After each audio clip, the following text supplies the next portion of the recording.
Welcome to Unleashed at Work and Home, the show dedicated to helping veterinarians, vet techs, dog trainers, shelter and rescue workers, pet sitters, and all the other animal-crazy pet professionals manage their stress and find more joy. I'm your host, Colleen Pilar, and I'm thrilled you're here with us today. Make sure you hit the subscribe button on your favorite app so that you won't miss a single episode. This episode is brought to you by our free community, the Circle of Resilient and Thriving Pet Professionals. If you like the ideas shared here, then you're invited to continue the conversation with other lifelong learners in the community. You can find out more at colleenpilar.com/community. It's the perfect place for you to learn cool stuff, feel good, and take action to create the life you love. Come join us. My guest today is Laurie Williams, the owner of Pup and Iron Canine Enrichment Center. And I invited Laurie to come join me today to talk about relationship. Welcome, Laurie. Hi, how are you, Colleen? I'm doing really well. I'm really happy to have you here today. You said that relationship is the most important element when you are working with families, trying to help them with their dogs. Like as a trainer, that is the pivotal piece for you. Can you tell me a little bit more about that? Sure. So there's several different relationships in the dynamic. And the first one, of course, is the client with their dog. That's essential.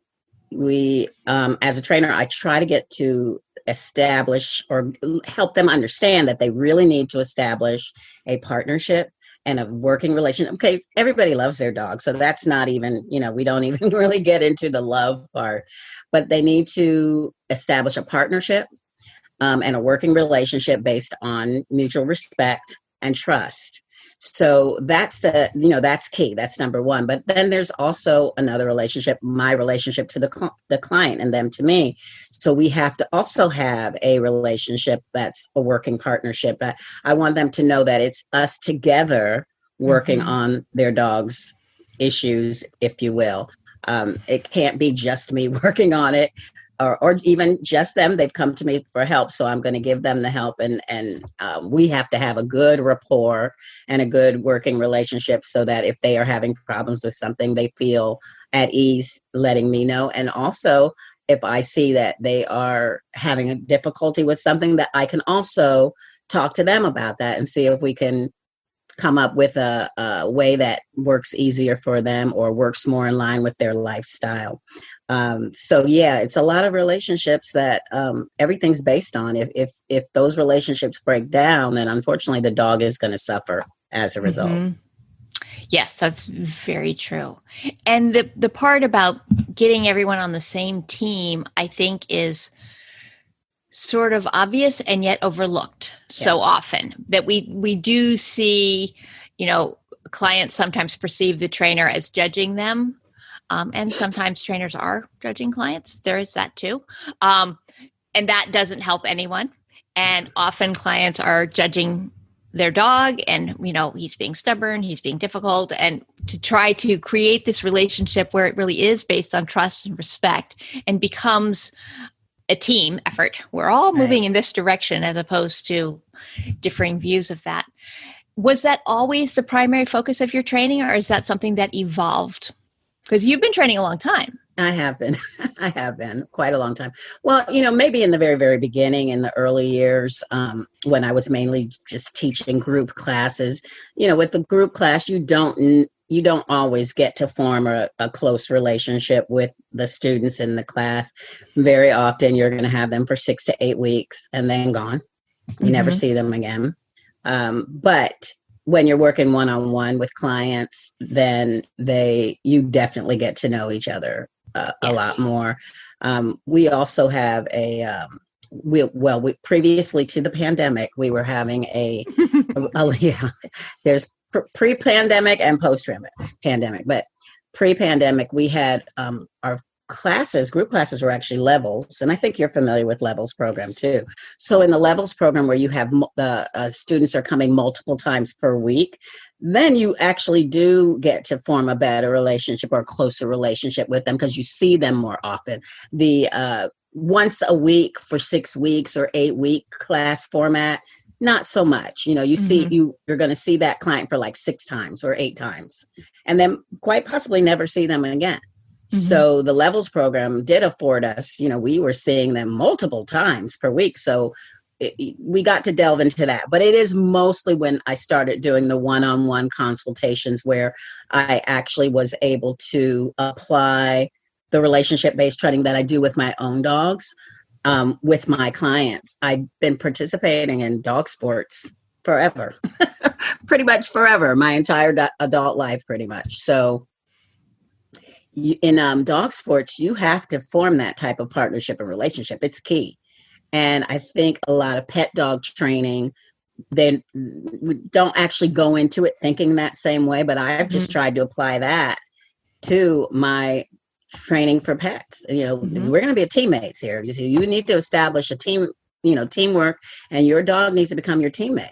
And that's different. So yeah, I'd say just when I started doing the one-on-one clients, it really became clear to me that I could apply that type of relationship-based training to them. Yeah.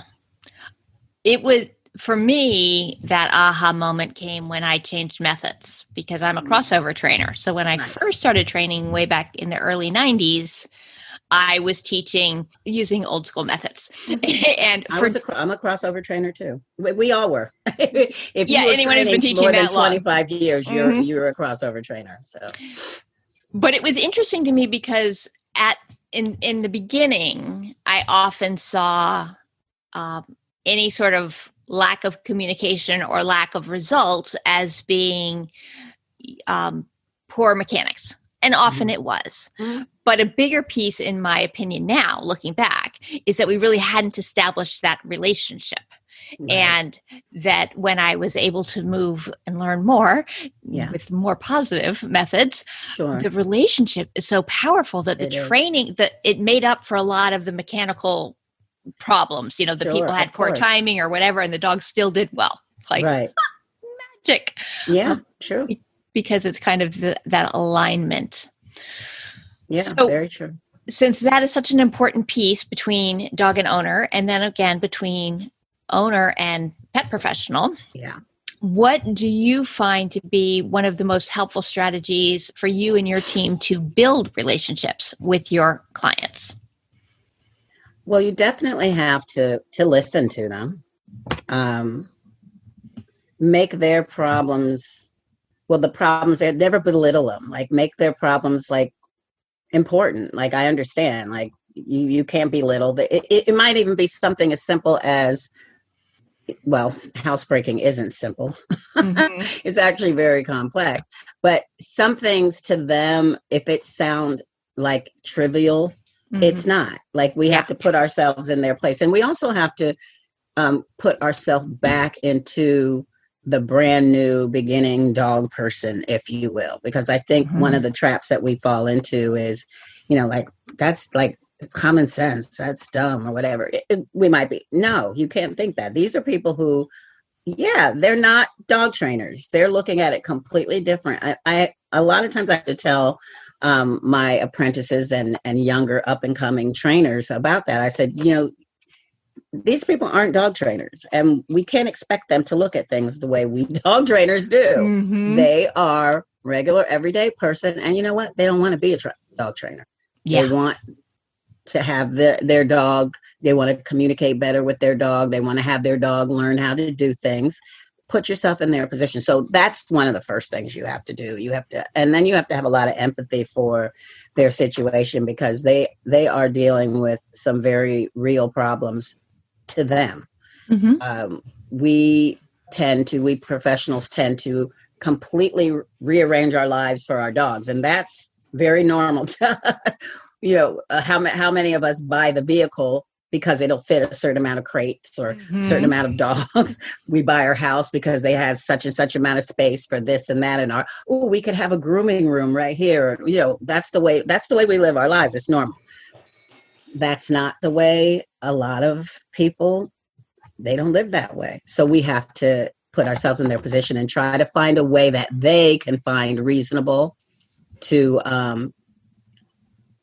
not only fit their dog in their lives, but make their dog's life more important in their life, as opposed to just being their dog, like the dog actually having some priority in their life. So, and that doesn't happen overnight. You have to, have that relationship with them, and you can build that over time. They'll start to see if you're successful, they will start to understand that. Mm-hmm. Yeah, I think that's really important. And I like that you said that you tell your up and coming trainers this.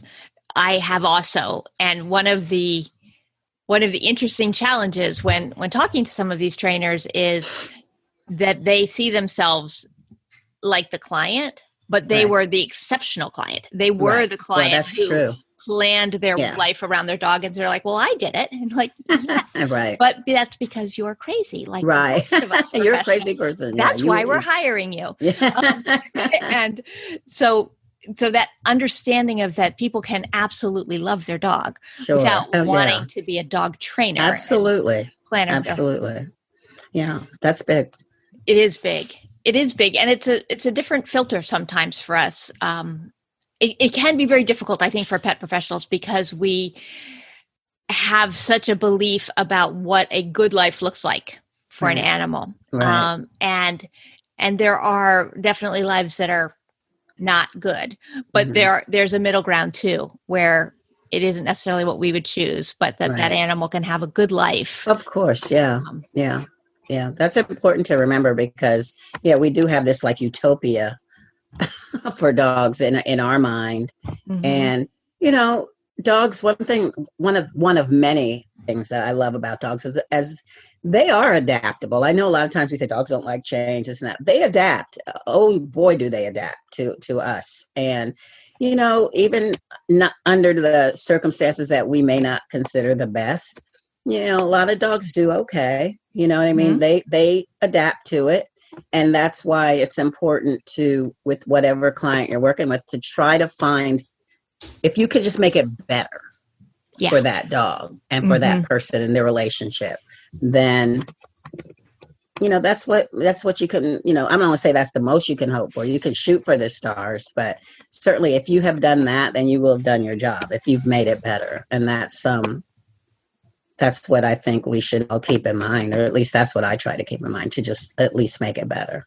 Yeah. And I think that's often a starting off point. Like you said, if you have a client for 6 or 8 weeks and you don't see them again, if you made it better, you don't know that what you saw at the end is the end of the progress. Right. A lot more could be built upon that afterwards, but it's easy to think like we only got this far and no farther. But if you made it better, small changes add up. Right. And I always figure if there's even just 1 or 2 things that I have said or I've shown them that will stick with them for years to come, then again, I'm happy about that. Yeah. Because we do that a lot too. We I don't know if they got it. Oh, shoot. I'm not sure. Or you worry about certain clients.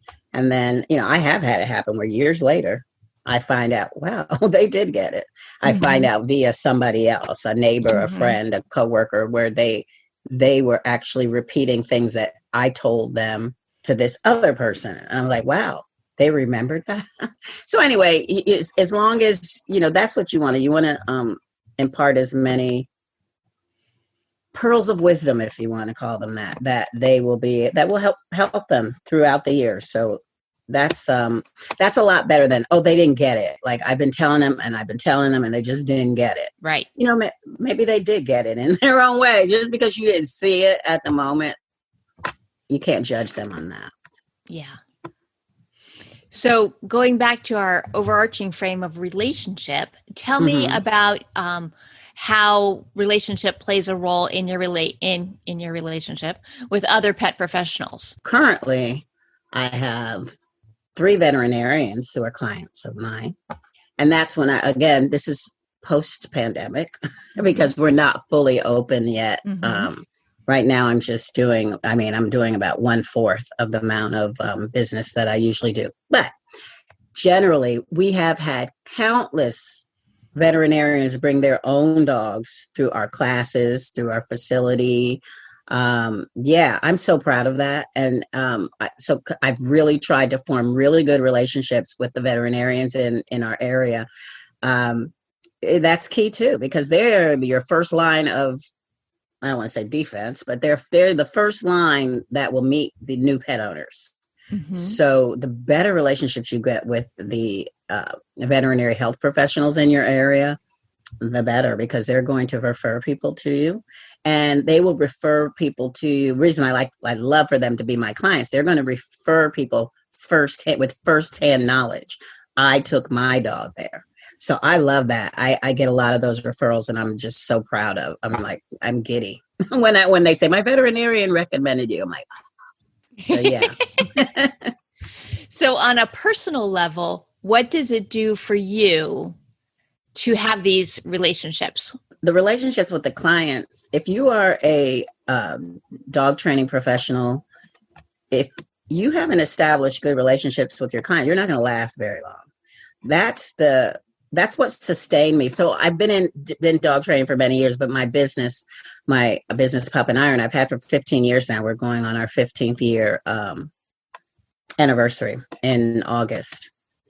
Despite all of the different recessions we've had these last 15 years, up and down. And then, of course, we're in the Washington, D.C.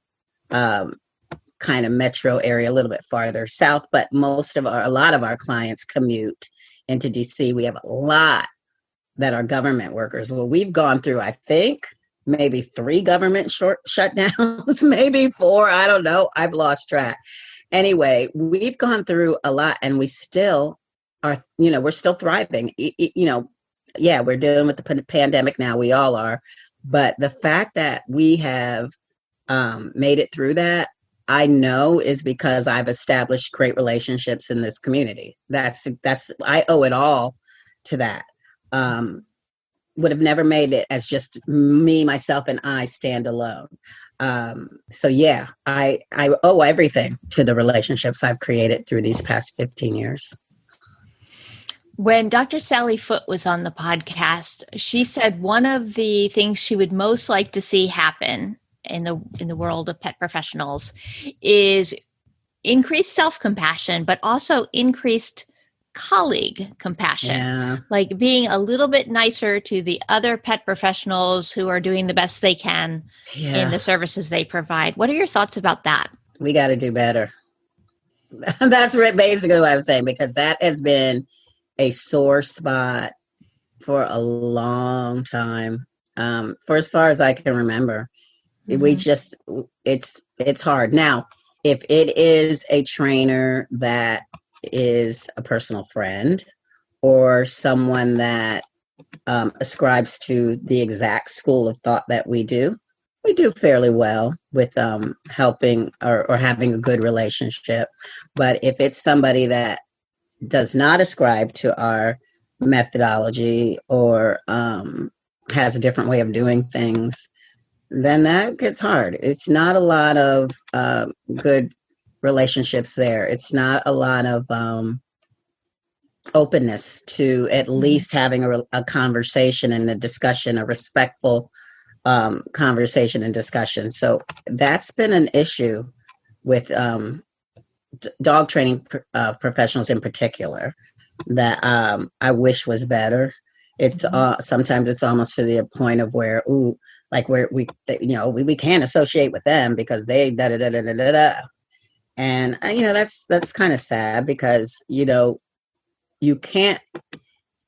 I'm not saying we all should be out to change everyone, but you're certainly not going to get anyone to ascribe to your or even understand your point of view if you don't have kind of conversation with them. Yeah. I mean, how does that work? How do you ever, if you're not talking to that person, then how are they ever going to at least go, oh, yeah, maybe. Okay. I can see that. You're not talking to them. They're never going to say that. They're never going to see that. So I've always, that's always bothered me that didn't happen. So anyway. Well, if I could grant you a magic wand, how would you like to see that come about? That's a lot, because I also think that just by virtue of the job, and this could cross over into other professions, but I think just by virtue of the job of being a dog training professional, a lot of us are very type A personalities. We know what we know. We believe firmly in it, strongly in it. So just by that, it's hard to get people to budge at all, or to let their guards down at all. So, but if I could wave a wand, I would. Like, let's everybody put your guards down, and like, let's try to find common ground. Like, what do we see? Do we see eye to eye on? And then let's talk about that, and let's talk about how that. So, like, pick subjects that we all agree on, and let's discuss that. So it would be neat to have like a kind of like a round table or symposium or something with all different schools of thought in the learning and behavior world, and let's talk about it, and let's find some common ground. Let's just sit in a room together, which is rare, that in and of itself. I can't, now because I do train and do compete in dog sports, particularly in dog obedience, competitive dog obedience. I've been in seminars with people that I knew did not train like me. And you know what? We all did fine. Nobody, because really the subject wasn't even, whatever the topic wasn't about that. But I've been in with people that I know that, and, we all had fun. Guess what? We laughed at the same things. When the presenter made a joke, we all giggled and laughed. I was like, we were all just people in there. And I always go by the premise, regardless, if you're a professional dog trainer and you're good at what you do, more than likely you love dogs. It's hard to fake it in this profession, regardless as to what training methodology you use. They love dogs. We love dogs. Let's all love dogs. And let's talk about that. Maybe that's kind of like cosmic, whatever, but does feel like a bumper sticker. You love dogs. We love dogs. Let's talk about that. We all love dogs. That works for me. We've talked about the relationship with your clients, and we've talked about the relationship with other pet professionals. Now, I'm curious, what are the benefits of relationships with people who are completely out of the world of pet professionals and dog training? Yeah. How do those relationships help you? Well, I do think we as pet professionals, and again, I have to just keep saying this because it is true. I have had other jobs and other professions along the way. When dog training was not my main profession, I've always done it, but that was on the side. It's been my full life for the last 15 years, but I've been in others. And so this can apply to others. I think we tend to hang out with other people like us. So dog trainers tend to hang out with other dog trainers. They tend to surround themselves by other dog trainers. But you know what? When I was a fitness professionals did the same thing. My husband is a retired police officer. Police officers do the same thing. In their sphere, they tend to kind of roll in that circle with each other, mainly because the people in your circle get it, if you will, when you're talking about something. They're not looking at you like, what? But what's interesting is I have not just me, I'm sure a lot of people do, but I have so many interests. Like, yes, I love dogs. I'm consumed with dogs, but I have a lot of interests that I do deal with people outside of that. And you know what? I do it fine because like if I'm with theater people, then I'm totally into theater. If I'm with, fitness people, which I'm not so much anymore, but when I was, I could totally, I'm totally relate. So I have jumped in and out of things pretty much my whole life. So it's easy, but I have to make an effort. So that's what I was getting at. It's not like something that's just going to happen. I have to actually make the effort to reach out to others, to do other things, and you're making time for it is another whole issue because, a lot of us dog trainers are very short on time. We're spread very thin, but I do make a point to try to find time to do other things outside of dog training stuff. So that involves relationships with other people. Yes. And I think there's a huge benefit to making the time to do things outside of your professional sphere with people who are unfamiliar with what you do. Not that they can't know, but just like all the conversations are not about animals. Right. I find it offers me all sorts of new ideas and kind of reconnects me to the bigger world because I do get focused in on the stuff I'm hearing about from the people around me all of the time. What benefits do you get from those conversations with people who aren't animal people? Well, it brings you back to reality because we do tend to live in like this altered universe where, dogs are the center and everybody should feel that way. And what is wrong with you that you don't feel that way? Like, are you kidding me? So we also, we tend to block out things that are going on in the world around us and just have such tunnel vision. And, I get it because, the world is harsh. There's a lot of stuff going on that is crazy. But if we're going to be a well-rounded person and if we're going to be, this is going to help us relate to our clients better too, if we can understand, what's going on in the world. When you have that tunnel vision, then that makes it even harder to relate to your clients because they're coming at you with real life stuff, real world stuff. And you're like, well, but everything's dog. And like, you can't be, you got to be up to date with what is going on. And that's hard. I would love nothing more than to immerse myself in everything dog and not watch the news, not look around. I would love to do that, but that's not reality. And it also, when you do that, it puts you at a disadvantage because other people know things you don't know. And then you're either end up looking like an idiot because you don't know it, or you come out looking very insensitive that you didn't know certain things. So you got to stay up with what's going on in the world. If you could have a wish for pet professionals, knowing that there's so much going on in the world right now, and that changes are coming that hopefully are going to be very good and empowering for many people, but we're also dealing with all the pandemic issue as well.